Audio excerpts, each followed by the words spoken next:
प्रिय भाई बहनों, आज हम हरियाणा के थुल कोठित नाम जगह पर भगवान बुद्ध आए थे और उनके एक उपदेश से रथपाल नाम के एक भिक्षु किस तरह से अरंत बने, ये कहानी रथपाल की बताएंगे। ये मध्यम निकाय में 82वीं कहानी है। थुल कोठित को कुरुक्षेत्र भी माना जाता है और आज धूलकोट भी हरियाणा में एक स्थान है। थूल कोट माने जहाँ कोठे भरे हों धन धान्य से, ऐसी अमीर ऐसी जगह थी विकसित। यहाँ पर भगवान बुद्ध कुरु प्रांत में आए थे। तो यहाँ एक व्यापारी और उसके बेटे को पता लगा भगवान आ रहे, तो उनका लेक्चर सुनने के लिए वहाँ आए और भगवान का लेक्चर सुनने के बाद सब लोग चले गए, लेकिन रथपाल और अपने पिता के साथ रथपाल ने कहा वो नहीं गए। पिता ने कहा आओ चलें बेटे, कि नहीं नहीं मैं भगवान से मिलना है, मिल के जाऊँगा।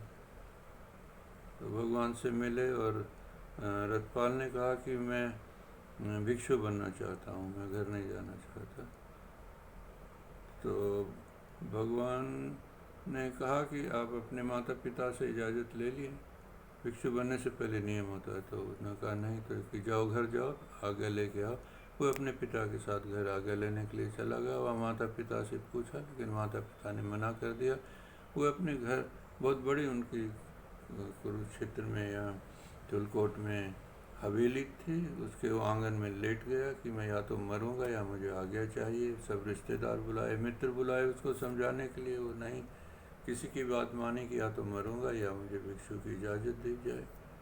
तो माता पिता दुखी होकर इजाज़त दे देते हैं और वो भगवान के पास आके दीक्षा ले लेते हैं। और दीक्षा लेकर वो इतने तेज बुद्धि के थे कि एक नियम था कि 10 साल के बाद ही ये भिक्षु, छोटे भिक्षु से बड़ा भिक्षु, परमानेंट भिक्षु बन सकता है। लेकिन रथपाल इतना बुद्धि में तेज थे कि भगवान ने वो नियम तोड़ के उनको पहले ही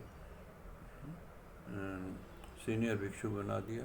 और उन्होंने तप से इतना जल्दी वो अरंत के पद पे पहुंच गए, जो उच्चतम पद था यहाँ ध्यान का। और वो कमासधम गांव इस शहर में ही, सॉरी थुलकोट में यहाँ आते हैं। और यहाँ राजा कौरव का राज है। राजा कौरव का यहाँ पर बगीचा है, उस बगीचे में वो रुक जाते हैं। वहाँ राजा के चौकीदार ने, माली ने देखा कि कोई बड़ा संत है यहाँ आया हुआ है, तो माली राजा को सूचना देते हैं कि आपके बगीचे में कोई महान संत आए हुए हैं। राजा उनके दर्शन करने के लिए अपना रथ लेकर वहाँ आते हैं और रथपाल से वहाँ मिलते हैं। रथपाल को इतना नौजवान, इतनी चमक उसके चेहरे पर देख के पूछते हैं कि आपने ये ज्ञान, आपने इतनी कम उम्र में ये ज्ञान कैसे अर्जित कर लिया, आपने ये गृहस्थ क्यों छोड़ा। अक्सर लोग इन 4 बातों के कारण गृहस्थ छोड़ते हैं कि या तो उन्हें कोई ऐसी लंबी बीमारी हो जाए जो लाइलाज हो, या उनका कोई दिवालियापन निकल जाए, व्यापार में बड़ा लॉस हो गया हो, या कोई प्रियजन की कोई मौत हो गई हो, या कोई बुढ़ापे में। लेकिन आपको तो चारों इन बातों में से कोई भी एक बात नहीं है।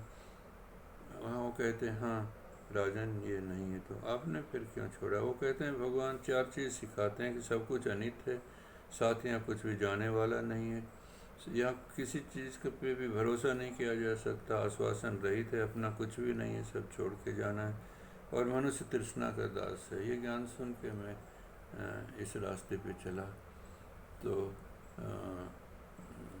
राजा भी, उनकी इच्छा होती है कि वो भी इसी रास्ते पे चले।